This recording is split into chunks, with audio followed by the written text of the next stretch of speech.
Hello అందరికీ, welcome to life of achievers. ఈరోజు మనం సేమియా సగ్గుబియ్యం పాయసం ఎలా చేద్దామో చూద్దాం. ముందుగా 1/4 సగ్గుబియ్యం ఒక 30 మినిట్స్ నానబెట్టుకోవాలి. మనం ఈ కప్తో మెజర్ చేస్తున్నాం. ఇదే కప్పుతో 3/4 సేమియా తీసుకుందాం.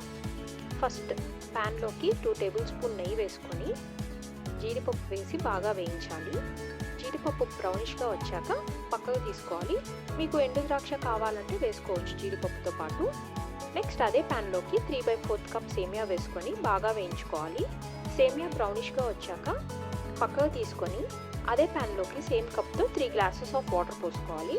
వాటర్ రోలింగ్ బాయిల్ అయ్యాక సగ్గుబియ్యం వేసి బాయిల్ చేసుకోవాలి. సగ్గుబియ్యం ఇలా ట్రాన్స్పరెంట్గా అయ్యాక సేమియా యాడ్ చేసుకొని మీడియం ఫ్లేమ్లో పెట్టి లిడ్ క్లోజ్ చేయాలి. మధ్య మధ్యలో కలుపుతూ ఉండాలి. సేమియా ఇలా కంప్లీట్గా ఉడికిపోయాక షుగర్ యాడ్ చేసుకోవాలి. ముందుగా షుగర్ యాడ్ చేసుకుంటే సేమియా అనేది మనకి సరిగ్గా ఉడకదు. సో కంప్లీట్గా బాయిల్ అయ్యాక షుగర్ యాడ్ చేసుకోవాలి. సో ఇక్కడ నేను 3/4 కప్ షుగర్ యాడ్ చేస్తున్నాను. స్వీట్ కొంచెం ఎక్కువ తినేవాళ్ళు 1 కప్ షుగర్ వేసుకుంటే సరిపోతుంది. షుగర్ మొత్తం మెల్ట్ అయ్యాక దీంట్లోకి కొంచెం ఇలాచీ పౌడర్ వేసుకొని బాగా కలుపుకోవాలి. నేను ఇలాచీ అండ్ షుగర్ని మిక్సీలో వేసి పౌడర్ చేసి పెట్టుకున్నాను. మీరు కావాలంటే ఇలాచీ కొంచెం దంచి వేసుకోవచ్చు.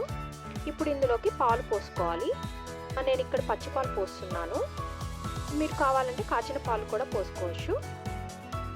3.5 గ్లాస్ మిల్క్ పోసుకొని సిమ్లో పెట్టుకొని బాగా బాయిల్ అవ్వనివ్వాలి. సో ఇలా బాయిల్ అయ్యాక ఇందులో ముందుగా వేయించుకున్న జీడిపప్పును వేసి బాగా కలుపుకోవాలి. అంతే, టేస్టీ సేమియా సగ్గుబియ్యం పాయసం రెడీ.